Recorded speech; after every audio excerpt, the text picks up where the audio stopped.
you a home grower looking for a little bit of help? Are you ready to learn as much as you can about your favorite hobby?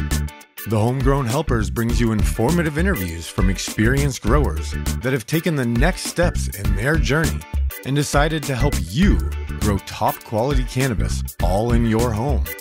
Now welcome in our host, Rob Smith, along with this week's Homegrown Helper. And welcome to the show, everyone. Are you ready for this week's grow tips and tricks from another Homegrown Helper? All right, me too.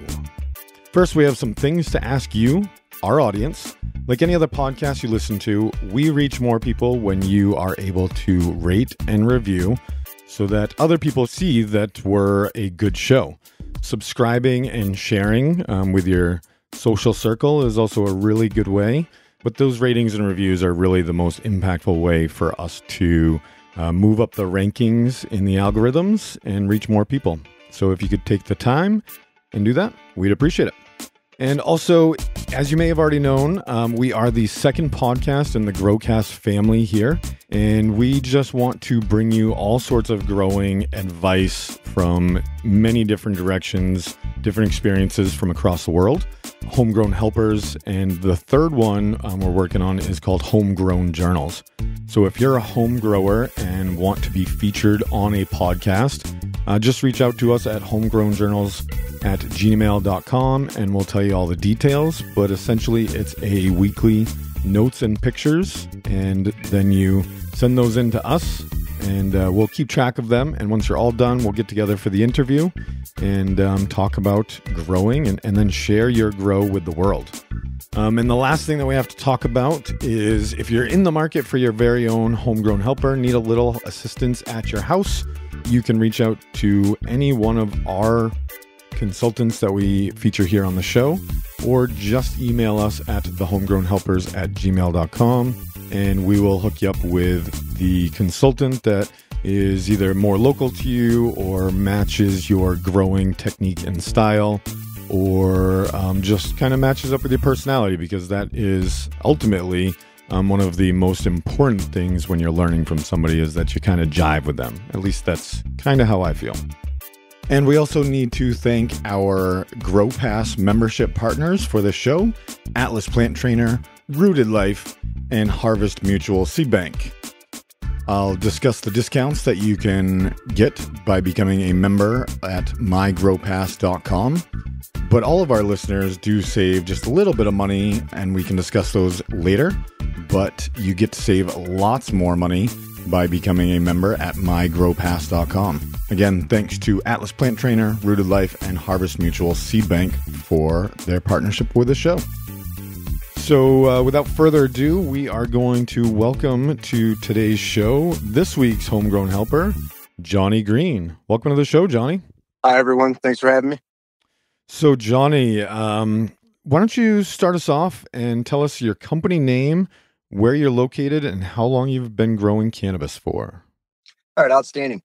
So my name is Johnnie Green. My company is the Instinctive Gardener, and I'm from Michigan. I was born and raised in Michigan. I spent some time around the world doing tours with the Army, so I've been all over.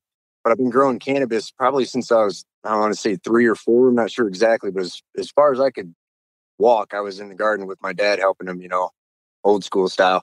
And I'd say 20 plus years now, I've been cultivating cannabis and practicing different techniques, different strategies for, competing with the bigger growers. Awesome. And what made you decide to start helping other people learn how to grow and take that leap out of your own garden? That's pretty interesting how that came about. I put my name out there a while back, and a lot of people were hitting me up around the area in Michigan, especially because it was becoming a new thing where you could grow your own. People were just wanting to know how to do it, and I was the only person in the area that was kind of helping people get through the propagating stages, and just going forward with the whole idea, concept of growing something other than corn.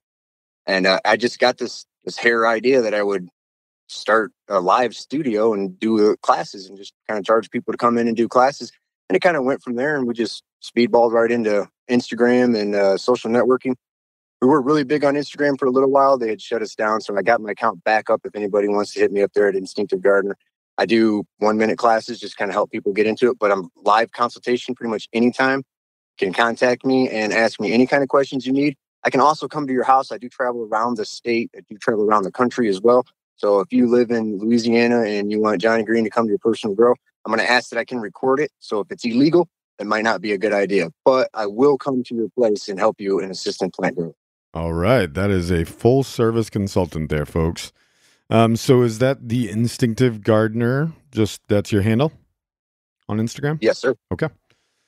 So before I forget, I didn't know you were a veteran, so thanks very much for your service to our country. And because of people like you, we're able to sit here and talk about legal cannabis or medical cannabis, or at least growing cannabis. So thank you for that. Thank you. So Johnnie, we're obviously focused on the home grower here, just like you are. So why don't you tell me about one of your current grow setups? What size is the room or the tent? Types of lights, number of plants, the strains that you're rocking right now, soil, hydro, get into it a little bit. Oh, yeah, absolutely.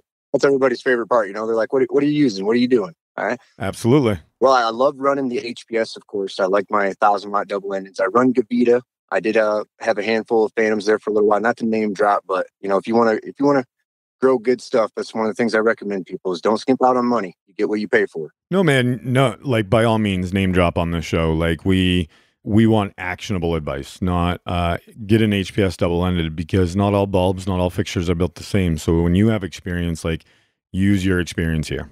Absolutely, man. I definitely would recommend, going find that middle to top shelf tier and just go there. Gavita, if you want, absolutely. You don't have to do the digital connection, none of that. Just get the good stuff, get the good lights. Nothing's more important than light as far as that goes. My current grow that I'm running now, I have a lab out of Michigan where I do my studio. So I have my active class there. We're running 8,000 watts. So I'm only running 8 lights, but I'm running them on light movers. So they move across 6 feet of distance each. So if you broke it down, you'd be running about 12 lights, due to the formula of wattage. So it's a pretty good setup. It's not huge. That's just the flower room. And I have 4 rooms total. This is how I like to grow. You can separate as many rooms as you want. It's okay. But if you can minimize it, it's less stuff for you to have to do on a regular basis. As a home gardener, you don't want to turn this into a job if you're already working full time, because cannabis cultivation can be full time. So I got a pretty good sized bedroom that feeds my flower room. It's about half the size. Most growers will tell you, you want your bedroom to be bigger. That's usually because they're feeding more flower rooms than one. I'm only feeding 1 flower room, which is pretty much all you need to do as a personal cannabis consumer. If you're trying to make money, that's an illegal route. And, we can talk offline about that kind of stuff. Just do what Johnny's doing on a larger scale. That's it, folks. Yep, just crank it up, man. Yep. Don't be afraid. Scared money don't make money. But, and I also do a mother room, which I just recently converted over. I want to say May 2nd, I converted that over to a drying and curing room. I stopped doing the mothering. I started taking my clones from separate plants. It's just a personal thing. I don't have the space from this new house. So I dropped that room out completely and just do a drying and curing room all by itself. And then I have a propagation room off to its side too. I used to use a little tent, but when it comes to propagating, if people aren't familiar with that, that just means cloning. It's just a fancy way of saying cloning. And, I got my own room because I like to leave those lights on 24 hours and they can bleed over and affect the other plant's growth in both veg and flower. So that's why I prefer to do the 4 rooms. Then I got this separate room, or it's not really a room, it's kind of a class. It's a separate area. It's got the desk and it's got where, students can sit, and I can bring the plants out and manipulate them and show them what I need to do. So my setup's a little more geared towards teaching people than it is for total rate to weight kind of, consumer base. So when I was growing just to get that weight out there, I cranked it out. I mean, I turned everything into a flower room, grew my plants up to where they were big enough to flip, and then I flipped them and pushed the weight out. That's kind of a good strategy for people that are just trying to get that weight. But when you do this yourself and you're a home grower and you get that kind of setup going that you're proud of, because once you start going, you start feeling really proud of your setup. It takes a lot of work. It's a lot more work than people think. And it's easy to skimp on it and have this not looking professional. You can have this crappy looking setup. It don't matter if the plants look good. I'm telling you, if I come in your house and it's just trash, you got this little ragged out tent, but the plants look good, well, then you got an A. That's the job. It doesn't really matter if your stuff looks professional. That's not the case. But again, try not to skimp on money when it comes to setup on anything. Your fans, your lights, your panda barriers, whatever you're trying to do, even your insulation, buy top shelf stuff because you don't want to have to replace this constantly. Great. And that's definitely something that, I've seen a lot of growers do. They buy expensive tents, which is good. It's kind of a recommendation, but then they want to change their mind 2 months later and insulate the room instead. Right. Be aware of that kind of stuff. It will happen. It happens to everybody. People want to change their minds. Yeah, I think, my advice along that lines is it's okay if you have to skimp at first, but the money that you're saving by growing your own cannabis, continue to improve. Like we've talked about on the show many times before, like this is or should be a lifelong passion of yours that you'll constantly want to improve upon, especially if you take pride in something that you're putting out into the world. Absolutely. So, like if you start out in that 2x2 tent and have to work your way up to a 4x4 tent and then eventually blow out your entire basement and line the walls with Mylar or whatever your choices are, you can work to that level, but work to that level. Don't, like Johnnie said. That is great advice. People definitely need to listen to that. Don't try to don't step on your own toes. This can be a very expensive hobby. And if you're not making money, it's a hobby. Sure. Yeah. And you can work your way up to that level though, right? Yep, absolutely. That's the way to do it. It really is. Get comfortable, get used to it, go small, and then slowly start transitioning into bigger setups that you need just to fulfill your needs. If you're feeding your family or whoever you're smoking with, if you're feeding them, they're good. Then you don't need to worry about stepping your game up. You don't need a bigger electric bill if everybody's being fed. Right on. So, Johnnie, what's the most impactful thing, or what's the thing that a grower needs to pay the most attention to when it comes to overall plant health? Oh, this is so good. Now, these guys, so for the viewers, these guys are great. They send you a questionnaire. They kind of really hook us up as the gardener to help you guys. So I got this questionnaire and it's like, I got to go over these and kind of study what I wanted to tell people. And I love that because this question in particular is huge. Now, right now, my number one thing that I see is magnesium deficiency. Now, I would say go ahead and buy a CalMag supplement. Just buy a gallon, buy 6 gallons. It doesn't matter. You're going to use it if you're growing, guaranteed. But the number one thing that I would recommend right now today for anybody, even advanced growers, because I see it all the time, people that are good at growing, they still end up with a lot of burnt tips. Try to reduce the salt input. It's going to incredibly change the impact on the plants. If the plant can absorb all the nutrients and function properly, it's going to grow much bigger, much better, have better potency or better yields with greater potency. You don't have to necessarily dump in a ton of salt or nutrients. That's what I mean when I say salt. You don't have to dump in a ton of that to get the results. In fact, you're probably going to actually end up screwing yourself out of better results just by overfeeding. So I would recommend, it's not an uncommon strategy, but I honestly would recommend water twice with regular water and then feed. Now, if you're a avid grower and you understand what RO water is, reverse osmosis, your regular water days are going to have CalMag added to them because it's usually pretty zeroed out. It's close to no parts per million. So there's like no nutrient value in RO water. I would recommend adding some CalMag and even maybe a little iron if you're in cocoa. Just kind of offset the ion exchange. It'll really help everything out. So reducing salt, I would say, stop feeding so much. That's my number one thing. It will instantly change most growers' outcome right off the bat because I see it all the time. I get questions, I get pictures. Hey, what's going on with my plants? The first thing I look for is burnt tips. If I see burnt tips, I won't even diagnose it. I won't even say, hey, you got a CalMag issue going on. Why? Why would I tell them that? They got burnt tips. That means there's way too much salt, so the plant's not absorbing properly anyway. You need to get rid of the salt. Yeah, so you're talking a little bit of nutrient lockout. Yeah. And, when you give your plants too much, your plant kind of just says, I have too much and I don't want any more. So then you see those burnt tips and then you start seeing the deficiencies like Johnnie's talking about. So my experience is that kind of comes with, the territory of a new grower and following along with the instructions on the bottle. Absolutely. So when you're following along those instructions, we suggest starting off at most 50% of what the bottle says. And if you feel like you need to, work up from there, but that's a great starting point. Yep, absolutely. I worked with some great growers in the late 90s, and they were actually my dad's friends. And it was really amazing to see what these guys did with just 2 parts of some general hydroponics. It was insane to see the level of plant development. And basically the trick was reducing the salt, reducing the nutrient buildup so you don't experience that lockout or that toxic buildup. Yep. and make sure you're flushing your root base. Absolutely. So, Johnny, people are always worried about yields and getting more out of their plant. So if you had, we're all limited by plant count, so we just can't grow more plants. So yeah, it's unfortunate, isn't it? yeah. Well, eventually we'll get there, I hope. But if you have a grower that is looking to strictly increase the yield that they get off of their limited plant counts, what's the instructions that you're going to give them to do that? All right. Right off the bat, I'm going to tell them you need, when you're thinking about bigger yield, that's the name of the game. That's what we're trying to do. You want to save money over going to somebody else, then you need to actually produce the weight, right? You can't get away with producing 2 ounces off 1,000 watts because it's going to cost you way more. So I would say the biggest thing that people need to do if they're looking to increase their yield or they're having some issue with the yield, first, it's light. Light is that energy that really pushes the plant to develop in every aspect. Sugars, weight, essential oils, all these things come from that energy that's provided from the essential light. So if you really want to increase the yield, there's a few cool tricks that you can do. Like I could get into CO2, of course, but those kind of things aren't really necessary if you're not already maxing out your light's potential. For example, if you're running 1,000-watt double-ended, there's no reason you shouldn't get more than 1.5 pounds. If you're not getting that already per your footprint.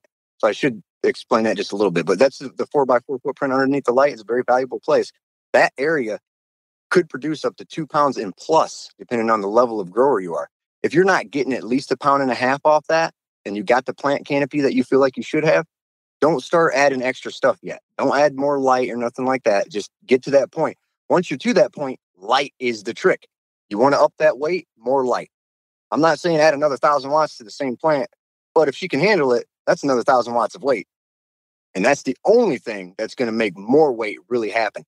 There's a lot of companies out there that are going to push you in the direction of, hey, give it carbohydrates. Yeah, that works. It's like a bodybuilder carbo loading. It does work for a short period of time, but then when you're on the stage, you got to get off. You're done. You can overload with carbs. So you got to be careful doing that kind of stuff. And then nutrient companies are going to sell you on their products to give you more weight. Nothing wrong with that. Everybody's trying to play the game. Everybody's trying to make money. And some of these products work very well. But that's how you end up in those salt lockouts or those nutrient lockouts, that salt buildup, is because you're trying to add more nutrients to get the weight. The only thing you really need is light. And when you do start adding more light, like say you're a high-speed individual and you kind of want to go the new LED route. LED's been around for a while. They're really pushing the envelope now. I love them. It's great because it's dropping the HID market for me. But the best part is you got these booster bulbs. You can put these low-watt lights up that increase THC and do really nothing else for the electric bill. I mean, you're talking about a 30-watt light that you're not even going to see impact your electric bill, but yet you're going to get a heavier and more potent yield just because you added a little bit more light. So I would say light. Light is the one thing that is going to give you more yield if your plants are healthy. That's a really good tip. I think we all learned in 5th or 6th or 7th grade biology that plants need light, CO2, and really water to survive. But that sparks a question for you with your light movers that you say you have in your rooms. My experience with light movers is the design is so that your plants aren't getting 100% of the light at all the time. And I understand the benefit of that, but would you like to explain to our audience, what I do to make sure they get that light? Well, yeah, I guess the cross-section of ensuring that you get the yield that you want by giving it all the light that it needs, but also the purpose of having the light movers. That's a really good question, man. I've had a couple of my students actually ask me that. Like, it's not an uncommon thing for me to tell people to add light. Sure. But it does get to a point where I've told a few people to back off, maybe even add a light rail. And it's like you're saying, when you're traveling, when you're taking your 1,000 watts and you're traveling across, say, 8 feet, or whatever that gap is, it's so many inches, but it puts the footprint over top of a whole nother 4x4 section. So you're basically one light's covering 8 feet instead of 4. You can't possibly be gathering 1,000 watts at each end. You can't because it's being distributed, right? What I like to do is I actually use Power Veg by Hortilux, their T5 Power Veg, and I run 2 of those 4-foot on both sides of my light rail station. So when my light is, like, if you can mentally picture this, my light's over my plants, and let's say 3 minutes later, that area is dark because the light's in another area. Well, the area won't be dark in my grow. There's actually 4 T5s, 4-foot T5s, 2 on both sides that illuminate that area. So it keeps the light, the impacting going, but it adds extra UV too. And that's kind of how I end up making more weight off my light movers than losing. Because I could put 2,000 watts in place of the light rail and probably get a lot more weight. I really could. But then if I look at it analytically and I kind of break it down, am I really getting more money? Am I making my money's worth? Am I producing enough weight to make it worth adding that other 1,000 watts? And through pretty much every angle that I've looked at this, and I've been doing this for quite some time successfully, no. I put the light rail in, and that's the trick for me, is really moving that light back and forth. The angles of penetration that are opened up from a light mover actually tend to increase the yield.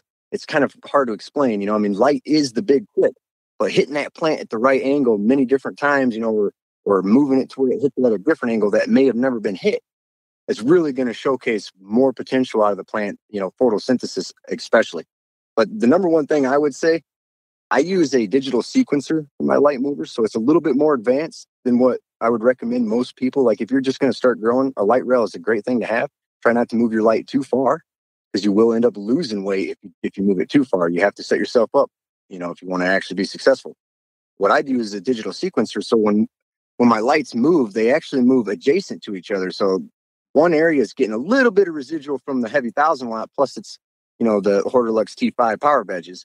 And then the other area is getting all the power from the light. So when the lights switch back, it kind of does that trade-off. If you can imagine in your mind, two light rails sitting beside each other about 4 foot apart, and the lights moving back and forth about 6 feet each on them, they kind of converge at different points. And, the major point where they do their conversion, that's the part where I watch my plants. Like if 2,000 watts are pretty close together, that could be overkill with light. If your plants aren't extremely healthy, you could end up, damaging your plants with overkill. So definitely look at supplemental lighting as another additive, because again, the lighting is yield. I also grow for yield as well. I grow for potency because I pretty much just smoke myself and patience. But I like to get my yield up there. I'm not shooting for 3-5 pounds, whatever, off of 1,000 watts. I'm not doing that stuff anymore these days. I'm being a little bit more realistic with it, trying to get my potency up there as well as the yield. And in this world, you kind of get to go one direction or the other. You don't necessarily get the best of both worlds. If you got a very heavy yield and you show somebody like me, I'm going to say, well, yeah, you're probably growing big bud and it's not very potent. But hey, good for you. But anybody else is going to see it and they're going to say, hey, oh my God, you got this giant, massive head-sized bud. Yeah, right. Does it get you high?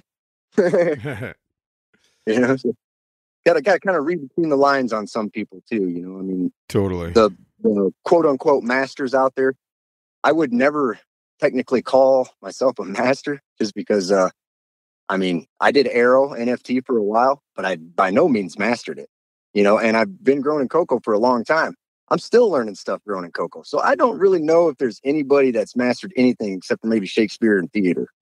Well, I'm personally a big believer that you're never going to master this plant. And the moment that you feel like you master it, this plant will find a way to humble you. And every time that I thought that I understood just a little bit more about this plant, I always walked into a problem in my grow room that I'd never had before, never seen before. So personally speaking, that is the case. And I know a lot of growers that feel the same way. So thanks very much for that explanation about the light rails and the movers. I think that there's remember, I kind of just threw that out there, and you're paying attention. You picked up on it. I appreciate it. Yeah, absolutely. One thing that I think it also mimics is we've talked a lot on the show about trying to match Mother Nature. And if you think about, a plant being outside, that plant just doesn't sit underneath the sun for 12 hours a day. There are clouds that go by, there might be some shade from a tree, but there's also, the sun rises and sets. So it's not getting full 100% UV penetration from that sun. So I think the light movers kind of mimic that that natural feeling. Would you agree? Yeah, absolutely. I think that's just huge. That's a huge thing to hit on too. And that kind of shows with modern ballast. As newer ballast comes out, they have these done. Again, they got digital sequencers in them that kind of let you set the motion. Like your sun rises at 25%, and throughout the day it goes up and then it gradually goes back down. Yep. You can even change the light spectrum on these newer LEDs and stuff like that. So it's amazing. And it's definitely our goal is to mimic sun, and If we can mimic nature, and if we can, the better we can do that, the better our yields indoors. I think personally, we've already beat nature when it comes to potency. I really like indoor weed a lot more than outdoor. That's just a personal opinion, but we haven't even come close to Mother Nature's yield. So we need to take a quick break and thank our Grow Pass member partners for this show. First up, we have Harvest Mutual Seed Bank. You can find them at harvestmutualseedbank.com. Listeners can save free shipping by using the code GROWCAST, and members can get 10% off any seed order and free shipping just by becoming a member of mygrowpass.com. Harvest Mutual is our choice seed bank for top quality genetics from the best breeders in the world. They provide rare, novelty bird seed from the best players in the game, and their goal is to provide customer experience and tremendous value through their online store. Their founders have over 30 years of combined experience in the industry and all facets of the game, and are happy to help with any questions you have after purchase. And again, use the code GROWCAST to get free shipping on all your orders, or become a member at mygrowpass.com, and you can get 10% plus that free shipping. We also have Rooted Life. Use the code GROWCAST to save 10% off at rootedlife.com. That's ROOTEDLYFE.com. Are you confused about how to use CBD? Overwhelmed by the amount of product choices out there? Rooted Life is here to help. Our mission is to simplify your CBD experience. Why turn to Dr. Google for information when our team of cannabis specializing advisory doctors oversee our vast educational program? We offer high-quality, third-party, lab-tested products that contain minimal ingredients, as any wellness supplement should. Always produced from hemp grown in the U.S., but don't wait any longer. Use code GROWCAST to save 10% today at rootedlife.com. Again, that's ROOTEDLYFE.com. Grow Pass members save 20% off after becoming a member. Last up is atlasplanttrainer.com, my product. You can save 10% by using the code GROWCAST at atlasplanttrainer.com. Have you ever found yourself a few weeks away from the next harvest and running low on bud? Are you wondering how you can get more out of your plants with replacing your lights or nutrients? You've heard it on the show many times that proper plant training and support are going to help you increase your yields. And I bet you're also tired of bamboo stakes poking you when you're trying to train and support those plants. With Atlas Plant Trainer, all of those concerns are wiped away. Connect, click, bend, and clip. 4 easy steps to growing the plants of your dreams and never running out of cannabis again. Don't forget, become a member at mygrowpass.com, and you can save up to 25% by using the code that we give you in our discount portal at mygrowpass.com. Again, use the code GROWCAST at atlasplanttrainer.com, and you can save 10% off your entire order. So, Johnnie, do you have any unique grow tips or tricks that you'd like to share with our audience? Oh, yeah, definitely. Absolutely. That's my favorite thing to do. I just got done finishing the professional cannabis technical manual. We get that published here in June. So I'll hit you guys up with that too. Just so if there's anybody interested in it. It's a very long read. I've literally put everything in my mind into this book, and it is mind blowing how many tips and tricks are in there. But when it comes to I'd love to check that out. Absolutely, man. I will send you. Actually, I just got a draft copy finalized not too long ago. So if you don't mind, I can email offline. We'll talk about it. I'll email you that for some consultation. I'm in a consultation program for it right now. Awesome. But as far as unique grow tips go, this is a really good question, because a lot of people that you're going to interview, a lot of growers are going to tell people to do certain things like topping, cropping, super cropping, I think they call it nowadays, twist snapping, thinning, pruning. All these things are going to come up. People are going to say, these are the things that you need to do. This is my recommendation. It's called plant manipulation. And anytime you manipulate your plant, you need to look at the setback point. If you top your plant, your setback point can be anywhere from 5 to 10 days. So you added some grow time, some rate onto that plant because you topped it. Now, if you do low stress and you tie it down, you're going to get the similar results as more shoots will become dominant, but you're not losing any time on your rate, so to say. So my best advice for these is to try, or for this question is to try to manipulate your plants, if you're going to, during the vegetative phase. Don't try manipulating in flower. Most people don't do that, but I have seen a lot of growers, especially in Michigan, because it's recreational now. A lot of people are trying to grow, and they're being told, hey, top your plant. Well, if you already got buds on it, flowers, you really probably shouldn't be topping it. And I've seen that. I mean, it sounds, some people might be like, oh God, I can't believe people would do that. Well, when you first start doing something, you really don't have too much of an idea of what to do. And when you see somebody on the internet do it, you think, okay, that has to work. So you try it yourself, and the next thing you know, you just screwed yourself out of a half ounce. Yeah. So I would say, manipulate your plant. My tip is to manipulate them plants early as you can. I mean, people get nervous about it. Like, give them a little bit of root time from seed, seedling to, or clone, whatever you're doing. Give them a little bit of root time and then start manipulating them. Don't give them, don't wait until the last minute and then try to do something before you put them in the flower. That could really screw up a harvest. So what type of characteristics or character traits are most prevalent in the most successful growers that you work with or that you've trained? Well, this is such a good question. I mean, you really nailed it. We kind of talked about it earlier with the open-mindedness. Things change. Even when you become, this is more for the experienced growers here. When you get to that point and you got it down, you got your system down, you need to keep that open mind. You need to keep your cup half full, because you're not growing sweet corn. And even if you are, things change. New strains of sweet corn come out too. So you just got to keep that open mind. But I would say outside of that, patience has got to be the number one thing. You got to keep in mind, this is a hobby. Try to like what you're doing. Try to enjoy it. It gets away from you sometimes. Sometimes plants die. Sometimes you spend a lot of money and you don't get anything from it. And you're like, damn, I could have went to my friend's house and just got a bag. That kind of stuff will happen. Just be patient, because that day that it finally clicks and you get that good harvest and people are like, man, this is good weed. You grew this yourself? Oh yeah. That is like having a baby. It is amazing, which we just had a baby, by the way, May 8th. Congratulations. Thank you. Yeah, so it is just like that. It's that fulfillment. You didn't just finish the plant. You actually got to the end of the race with a great product. And that requires a lot of patience. I've rarely seen anybody throughout my entire experience, and I actually do professional gardening too, and lots of different plants. I've rarely seen anybody that has that natural green thumb. And when they do, it's kind of weird. It's kind of a hit on men, but it's mostly women that have it. It really is. The women kind of seem to keep their glass empty when it comes to learning this stuff, and it just goes. For some reason, the men, they listen. They look like they're listening attentively, and then they go home and do something completely different, and I'm getting a call. Hey, why'd my, just be patient. That's my, when it comes to that, I don't know, the most successful character trait of the gardeners that I've seen or of successful gardeners is definitely patience.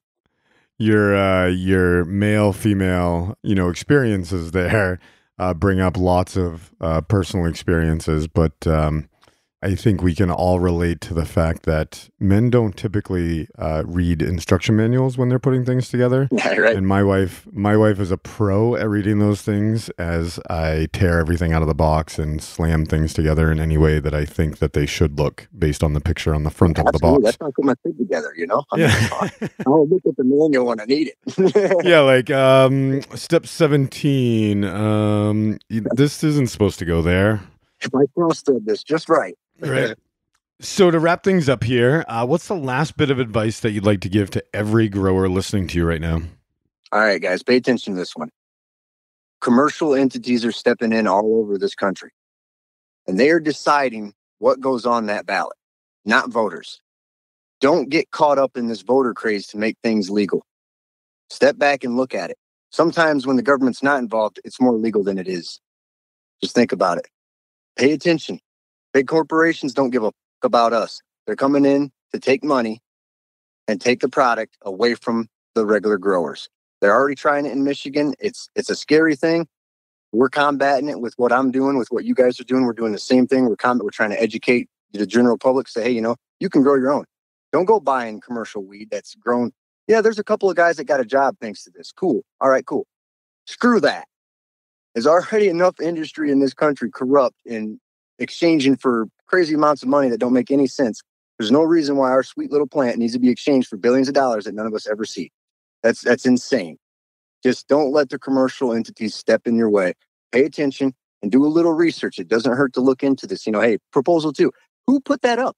Who said, who put proposal 2 up? Anyway, I'm just throwing out some a prop. I don't think that that's really a prop for any state. But pay attention, because it's not the regular voters that are giving it's not me going, hey, guys, we should vote on this so we can all grow weed. No, my opinion don't matter at all when it comes to that stuff. That's some really big commercial entity or corporation. Like, I don't know, I'm not going to drop bombs on that, but like Monsanto or whatever, they're coming in and they're taking all that up and they're buying it up and they're putting the legal system through the work.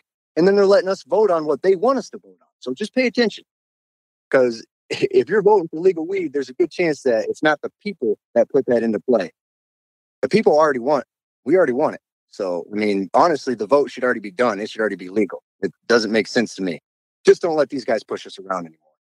So I have no problem dropping names here.